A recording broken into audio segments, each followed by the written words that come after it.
Welcome to Cars Yeah, show number 63. This is Cars Yeah, where you'll enjoy interviews with inspiring automotive enthusiasts. Mark Green is here to provide you with a fuel injection of automotive inspiration. So get in, sit down, buckle up, and get ready for a wild ride here on Cars Yeah.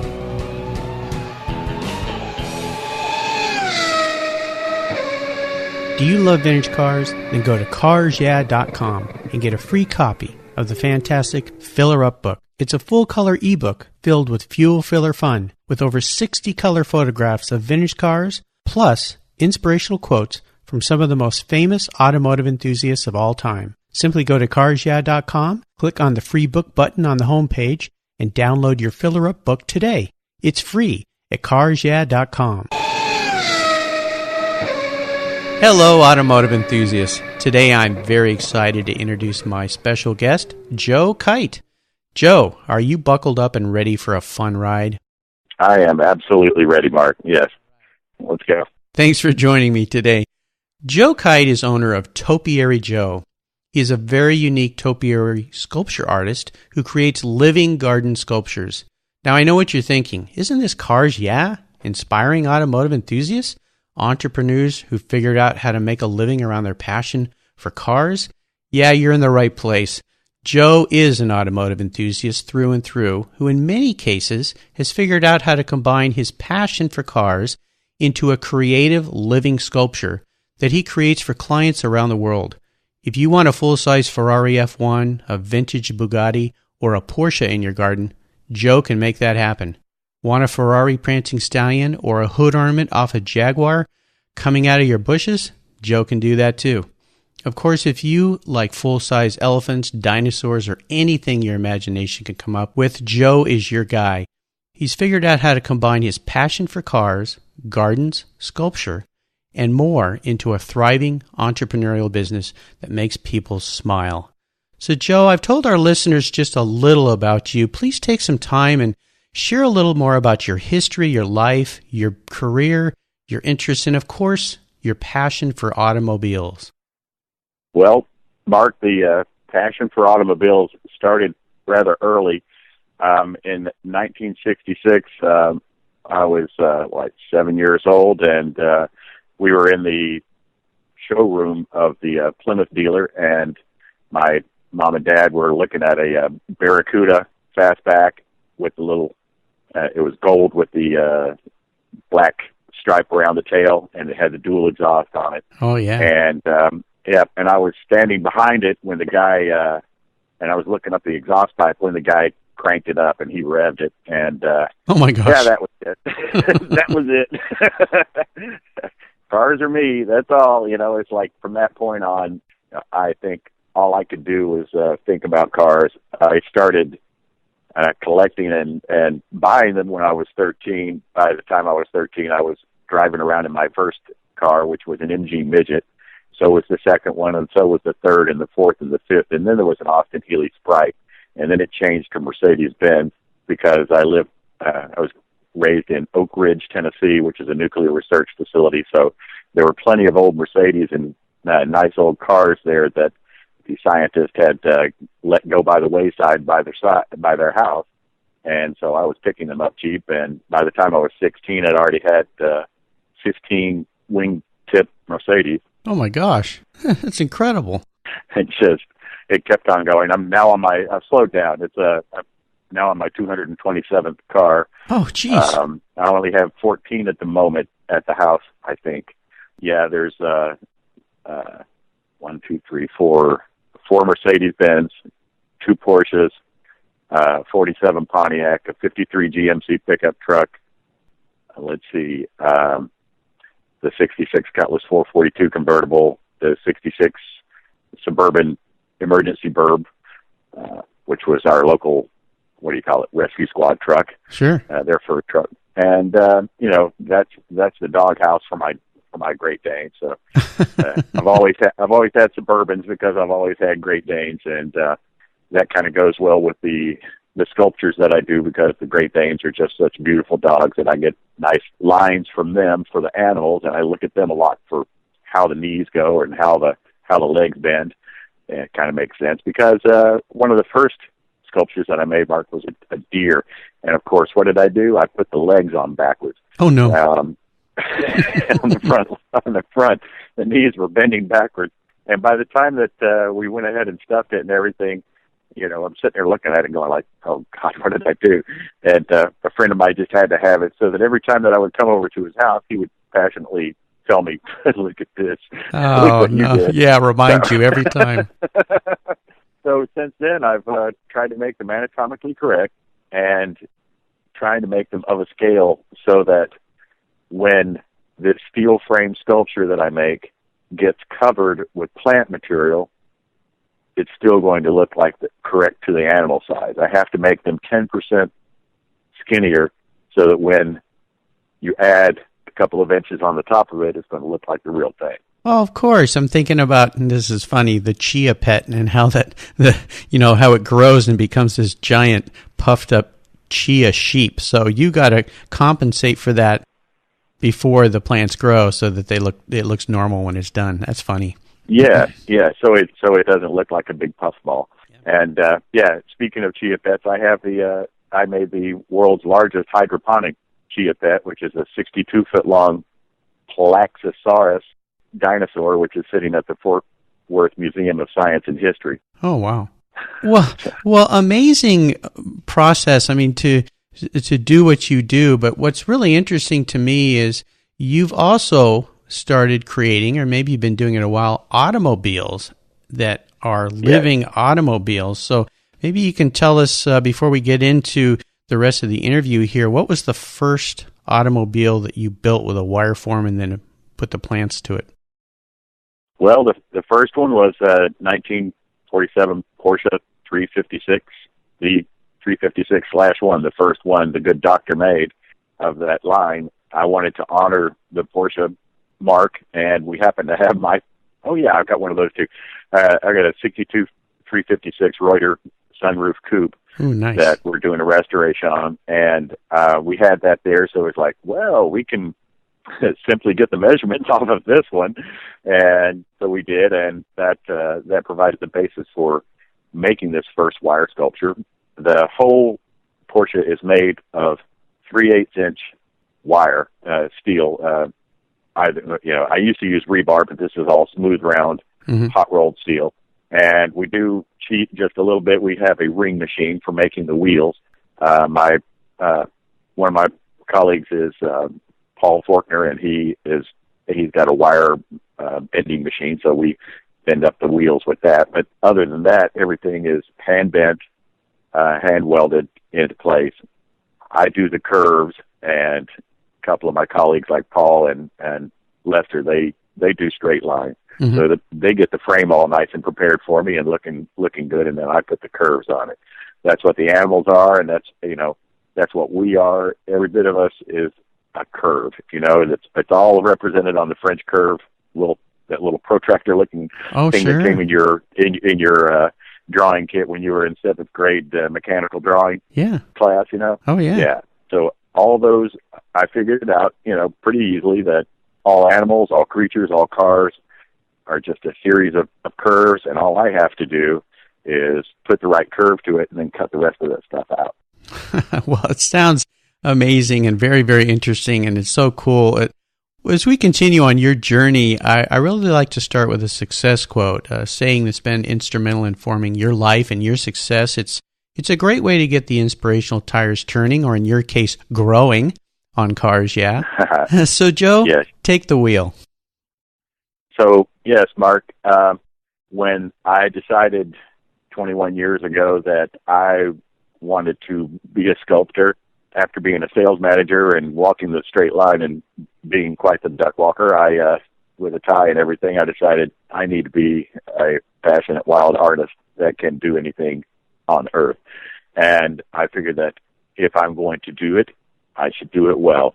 So learned about Topiary from doing a marketing program with Disney World in Orlando. Still have an exhibit there today in the future farming exhibit.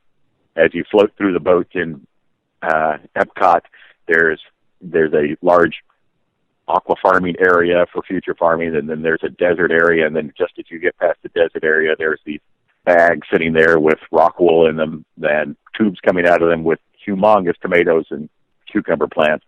And that's my exhibit from 1984. Oh, wow. like that. Very cool. And it's still there. And that allowed me access to the tree farm in Disney World. And I got to see them making the portable sculptures. They call it an American portable style topiary because they all have a pallet underneath them, so that when one sculpture that's in the park, if a hair gets out of place on it, they can replace it that night just by picking it up and bringing the other one back from the tree farm. Oh, wow. That's very cool. Yeah, and I saw that process, and I took pictures, and I asked my father, it's like, well, how do they bend that steel? How do they get those shapes and forms? And he happened to have some rebar sitting there and a table vise, and you know that song, Table Vise, Table Oh, gosh. Vise. No. Here we go. And he started bending the curves there, and then I said, well, how do they put it together? And we had an old Lincoln arc welder there, the same one that they designed in 1934, which is the same thing that I use today because it's got two moving parts. I don't use a wire feed. I don't use anything but my table vise, and my stick, my Lincoln arc welder. The nice people from Lincoln have even interviewed me because they're wondering, how do you do this stuff, and it's like, well, two simple things, and it works everywhere. Every island that I've gone to, it seems some of the most populous places are the hardest places to find a welder like that at all. I go to Jamaica, I go to Dominican Republic, we're at St. Croix and St. Thomas, Antigua, and places like that. Man, everybody has a welder, and it's just like, boom, it's right there. Yeah. I go to London, and it takes me 3 days to get a welder. Oh, goodness. for my shop, which happens to be in the middle of Hyde Park. Oh, okay. You know what's amazing about your story, and there's so many golden nuggets there, but it's very much akin to what I'm trying to do here with cars, and that is entrepreneurial spirit. You were walking like a duck, as you said, wearing a tie, and you realized you had something else under your skin that needed to get out, the creative side, the fun side, and obviously you're having a lot of fun with what you're doing, and I love that. Could you share a story with us that instigated your passion for cars? Tell us about that pivotal moment in your life when you really knew you were a car guy. Well, being raised on cars there and having the passion since getting the smoke blown up my face in a 66 Cuda. Yeah. I recall very fondly that we traded that for my dad was into cars also, so he had a whole series of muscle cars and things, and the 66 Cuda got traded almost immediately. We had a camper, and we went camping in North Carolina. We ended up at some friends that they happened to live next door to Petty Enterprises. Ooh. And who had just fixed up a 66 Goat, a nice yellow GTO, black interior. I remember the red wall tires on it, and I especially remember the 4-speed with the 389 with the 3 deuces on it. And I remember my father driving that thing, and I'm in the back, and we're going through peanut fields in North Carolina at 100 and something miles an hour, and a big smile on his face. Oh yeah. So yeah, that one, that's a pivotal moment. I think that would be. That's a wonderful story. How great is that? So Joe, what I want to do now is take a look at some of the roads you've driven down and really get under the hood and get our hands a little dirty. Something you do every day, being out there in the garden building these magnificent topiaries. Would you share with our listeners a huge challenge or even a big failure that you faced in your career that pushed you almost to a breaking point, but more importantly, share with us how you overcame that situation and what you learned from it? Well, let's go back all the way to last week. Uh-oh. Well, it is a success story, Mark, because we are succeeding with these sculptures that I have here on property. I'm on property at a very nice, exclusive home in Rancho Santa Fe, California right now, 20,000 square foot house that's being restored, and what we're doing is installing 19 sculptures here at the house, including a 14-foot tall bull elephant, a 21-foot tall giraffe mama, 14-foot baby, then there's a cheetah, then there's a unicorn, then there's penguins, then there's monkeys. Oh my gosh. Then there's koalas. Yeah. And the owner, of course, wanted them done in 2 weeks. And now it has taken 4 weeks to do all this. Yeah, but, sure. In that time period, the owner also became aware that plants do grow, and that, no, you can't do it immediately and have an immediate green satiation that day unless it's like fake material, because plants have to grow. Right. So we're experiencing that right now, and we've gotten over that little dilemma that, there's going to be 20% of this critter that's still a little not covered yet. But, that's what we get when the plants start out. Yeah, sure. As for an automotive type challenge, possibly the largest was making the Ferrari Formula One car in a Ferrari shop in Dubai. Oh, wow. Because I had 2 weeks to do it in, so I had to do it morning shift and evening shift, because when I got there at 11:30 on a Saturday evening, I walked out of the airport and it was only 96 degrees. Oh gosh, yeah, Dubai, middle of the desert, trying to build a plant that grows. Yes. Yeah, so I was making this Ferrari Formula One. This was 2011, and the Formula One car was to be introducing the Ferrari world, which was just being new there. That was in Abu Dhabi, and it still is, and it is a wonderful facility. And I think if you ever go to Abu Dhabi, you better go to the Ferrari world. Oh yeah, I've seen pictures. It is cool. And we went there for the opening of it and everything, and to promote that at the airport and to help promote the Formula One races there, they had me come there and make the Formula One Ferrari car. And I angled it up in the front so that it looked like it was taking off, and like a jet. Mm-hmm. And I built it in a Ferrari shop in Dubai, a Ferrari repair shop, which was the coolest thing ever because of the exposure to all the sheiks and these guys. It just comes flying in their Ferrari, and they toss the keys at somebody, it doesn't matter who, and they go off in the limo. And yeah, it's just like some great wealth there. And oh yeah, and the kid that flew his Ferrari back from London, because this guy knows how to tune them up, and they don't know how to do it exactly in London. Right. Yeah, there's nobody in London that knows how to work on a Ferrari. So we just put it on the family 747 and bring it back home. Oh, my gosh. Well, amazing stories, just absolutely incredible stories, and I'm sure we could talk all day about some of the wild places and stories you've been, but let's shift gears here and go to the other end of the spectrum. Certainly. Share with us a real aha moment in your career when you got into what you're doing right now. Tell us a moment in time when you realized, you know what, I can actually make it doing this. This is going to work. And tell us the steps you took to turn that aha moment into a success. Whew. Okay. That aha moment must have been like in 1992 when I decided that I'd better do this and I'd better do it well. I saw that there were no other people actually creating what I was going to create, and except for the people that were there at Disney. And I knew that this kind of a trend would actually pick up, but I knew always that the trends that I do seem to, it's like 8 to 10 years out. So I rode that little train, and for 10 years before it started kicking in a little bit, people started looking at them seriously and seeing that what I was doing was going to succeed. Yeah. And that's when the aha came, and it's like, oh, I can actually charge more for these things. Yeah, I'm doing something pretty darn special.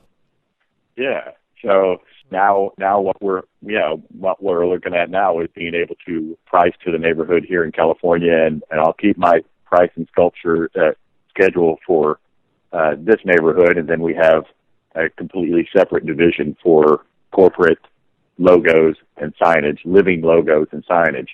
And that includes my passion, my biggest passion of what I want to make. I want to roll a Bugatti Royale sized and shaped and fitted sculpture across the line at Pebble Beach. That is what I want to do, Mark. So that's what all this is leading to, is going across the line at Pebble Beach. Yeah. My first time there, I was just absolutely shocked and amazed by the cars. And, I wish I'm this close and I didn't even get to go this time because I'm building an elephant. But, next year I want to have that elephant to be the foot ornament on a Bugatti Royale. Yeah, what a wonderful goal. And, I just came back 2 weeks ago from Monterey and Pebble Beach and Carmel and all those magnificent events. And I sure hope that happens for you. I could see one of your sculptures sitting out there on the 18th green with all those cars around it. So we've got to figure out a way to make that happen. That would be really cool. Now, it's in the works. There you go. What was your first very special car? And I know you've shared with us you had many, many cars. You've had more cars by the time you were 18 than most people have in their life. Yeah. Could you share with us maybe that first really special car and what it was and what it meant to you? Yeah, first really special one I think was a 62 Lincoln 4-door convertible, black with black leather with a white top, and it was the consulate car from Belize. So it had the low compression 500 cubic inch engine in it, and when I started restoration on it, I found that in 1962 the good folks at Ford had figured it out after 1961 that it didn't quite have that Lincoln ride. So I'm looking up and underneath the fender wells and dinking on these 125-pound lead weights going, what in the heck are these?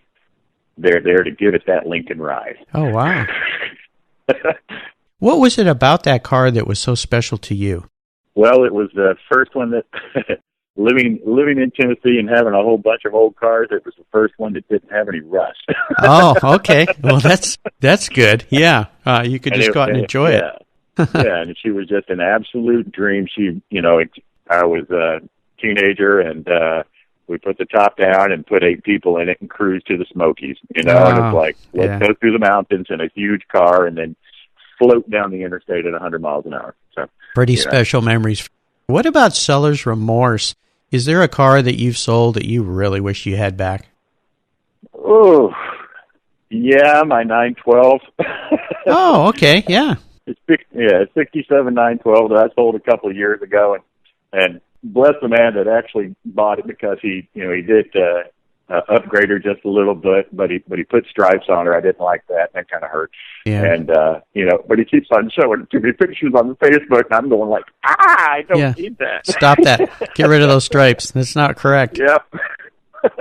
Well, we all have those cars we wish we could have back, but I always say you can only look forward. You really have to just look back with the fond memories, but you can't go back. You got to keep moving forward. So a great memory. Yeah. Is there a current project that you're getting ready to do? I know you're working on that magnificent project in Rancho Santa Fe this week, but is there a project coming up that really has you excited?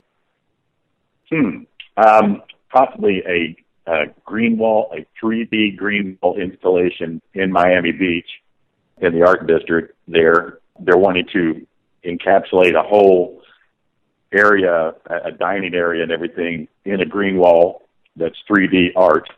And, there are all kinds of green walls out there that are just flat surfaces. So what I'm wanting to do is go 3D with this. And yes, it very well might be a automotive motif.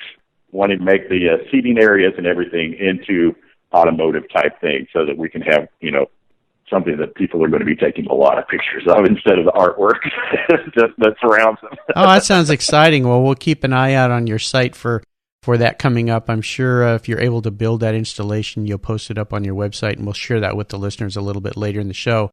Now, here's a funny question for you, Joe. If you were a car, what kind of car would you be and why? Oh, wow. Well, I think after seeing the neighbor's Lamborghini Huracan, and he's got a Murcielago, and he's got an Enzo. Let's see. I might like to be that Huracan just because the sound of it. Oh, my gosh. That is the most awesome sounding car ever. Oh, yeah. Coming out of the driveway here and cranking up the hill in 3 gears. It's orgasmic. Yeah. Those cars are special, and the sound of those engines is just spectacular. And of course, the neighborhood you're in right there, there's a lot of great cars down in Rancho Santa Fe. So definitely eye candy.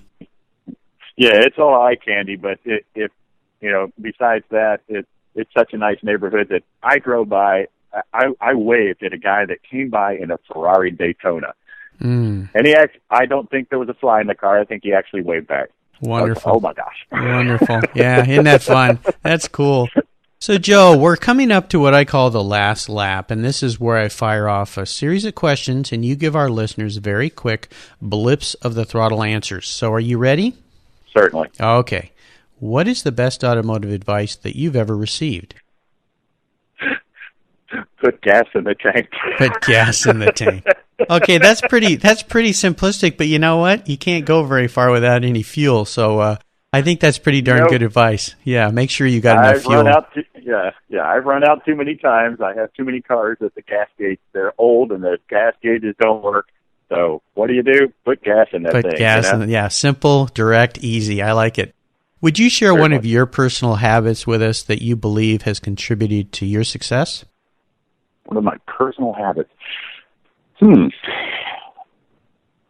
I get up every morning determined to make a piece that day, to make a sculpture that day. And without that passion, a lot of things wouldn't get done.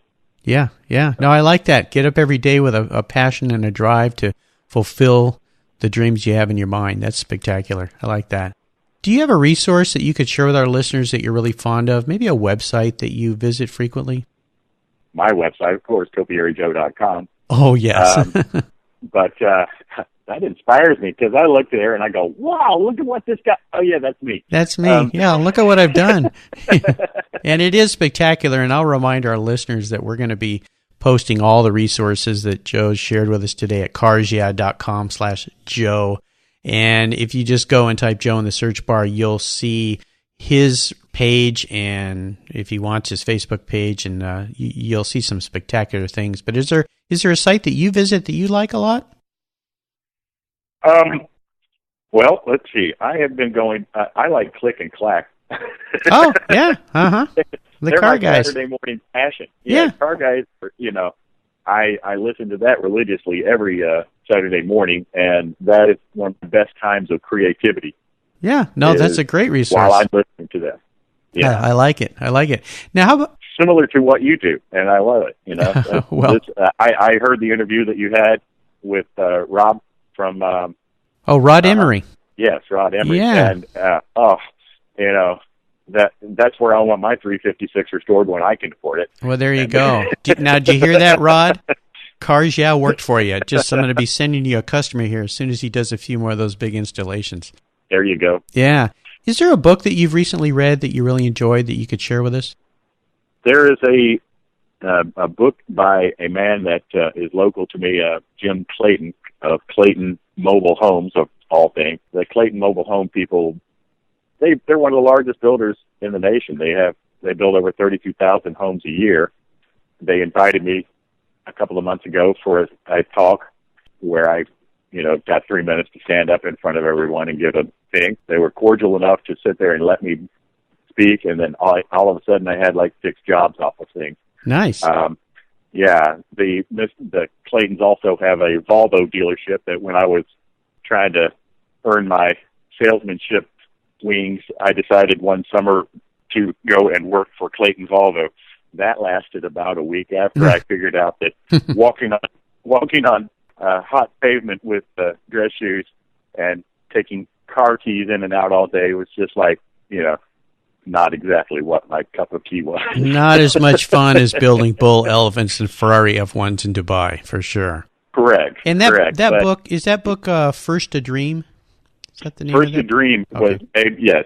The title is First a Dream, and it goes through the measures of how they went from mobile homes to Volkswagen to all kinds of entrepreneurial type ventures within their family. After Jim Clayton wrote this book, it was read by Warren Buffett and bought their whole corporation. Oh, wow. Good. Yeah. Write a book. You might be able to sell your company. That's great. Success on success. And exactly. Now I'm thinking, what did Jim have to write to get that? There you go. Well, Joe, this is the last question, and it can be a real doozy, especially for a guy like you that has had so many vehicles and has such a passion for vehicles. If you could only have one collector car in your garage, and this is something you can't sell to buy a bunch of other cars with, and money's no object, I'm going to buy you whatever you want, what would that vehicle be and why? It would have to be the Bugatti Royale, the one of the 6, and it has to be the one with the driver out in the open, because that one, that's the most appealing looking big car that I could think of that I would absolutely love to drive any and every day of my life. And I would not give that up for anything. What is it about that car that really tugs on your heartstrings? Oh. Well, besides the massive size of it, it's just the scale and the grandeur of the whole thing. You know, it's just, it is such a statement. And it is such a piece of art, you know. Hats off to Mr. Bugatti. Yeah, well, you know, I think there's an interesting correlation here to your choice. You build great, huge things that are amazing to look at and bring smiles to people's faces, and that's what that Bugatti Royale was intended to do, was make a very grand statement. So I kind of see the relationship going on here and why you chose that. That was a great choice. Well, Joe, you've taken us on a great ride today, and I've really enjoyed your stories, and I want to thank you for sharing your journey with our listeners. Would you give us one parting piece of guidance before you drive off into the sunset in that Bugatti Royale? And then let our listeners know what's the best way they can learn more about your business, Topiary Joe, and then we'll say goodbye and let you get back to your elephants. The best way that they can see about me would be to find my website, topiaryjoe.com, or find me on Facebook, because I blab about it all there. There's pictures of all my cars on the Facebook, of course, and the automotive sculptures are all plastered right on the front page of my topiaryjoe.com, including the custom ones. I've made a couple of just like my mailbox, or I love the big swoopy fendered cars, so that's what I create. I saw that picture of your mailbox. That is a cool mailbox. And what's a parting piece of guidance you could share with our listeners that will help them go out and be motivated today?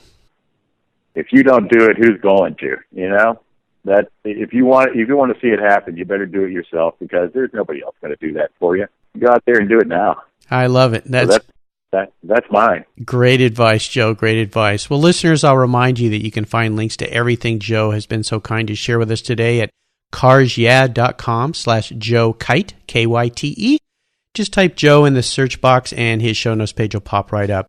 Joe, I want to thank you for being so generous today with your time and for reaching out to me to share your story, your expertise, and with our listeners. Until we talk again, we'll see you down the road. Thank you, Mark. You're welcome. Thank you so much for joining us on today's ride here at Cars Yeah. Drive on over to carsyeah.com to find show notes and inspiring automotive fun. Download your free copy of Filler Up, a fun book filled with gorgeous photographs of fuel filler fun, including quotes from more inspiring automotive enthusiasts. Download your copy today, and we'll see you next time on Cars Yeah.